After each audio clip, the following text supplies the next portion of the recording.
Realize you're blessed to be a blessing. Yeah, be a blessing, Kim. Realize your background does not hinder you from the future with God. Hey!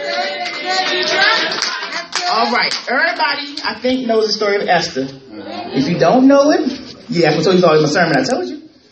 All right. I came from Esther 4. I'm not going to read it. In your leisure, read it. It's real good.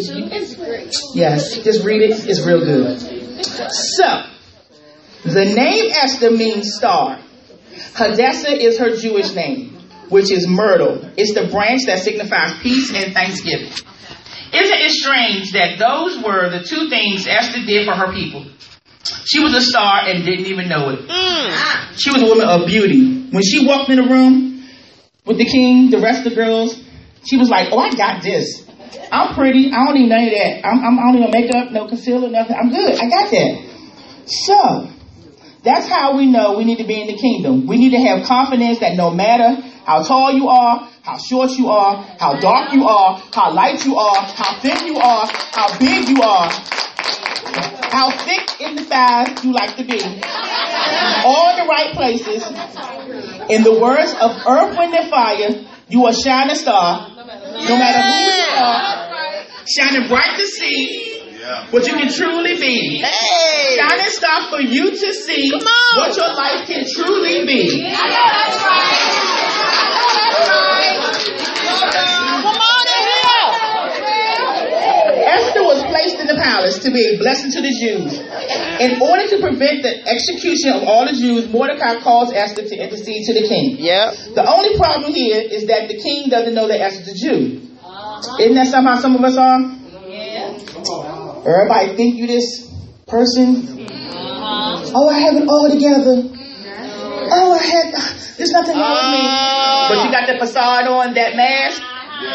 Been there, done that, wrote a book. The only problem here, Esther had no idea how the king would respond to the news. She's living large in the palace. She got her juicy couture. She got her Prada bag. She got her don't even burp. She got her coat. She got all her brand name shoes. And she was like, hold up. I can't do this. I'm going to mess all my stuff up. You're going to mess it up. And Mordecai was like, do you know that I will put somebody in your place?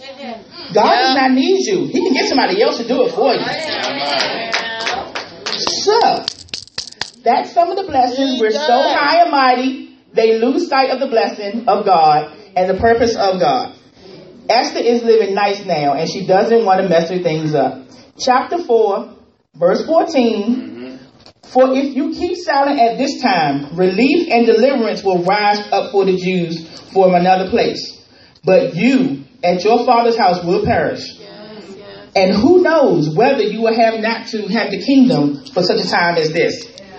But Mordecai had to remind her that you were in this place to be a blessing, and if God can't use you, he will use somebody else. Esther was an orphan.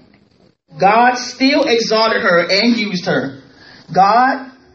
Some of Jesus' disciples were fishermen, tax collectors, and one was even a doctor.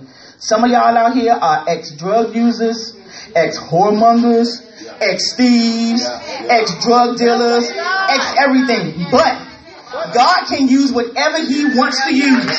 You ain't got to be all perfect. Ain't nobody perfect. If he can use me, he can use you too. So, you have to know that during this time, God needs you to have faith. That's right. Faith to know that he will see you through. Faith to know that you will come through as pure gold. Faith to know that you are more than conquerors through Christ who strengthens you. So whatever you do, don't give up. Don't throw in the towel, because he works behind the scenes.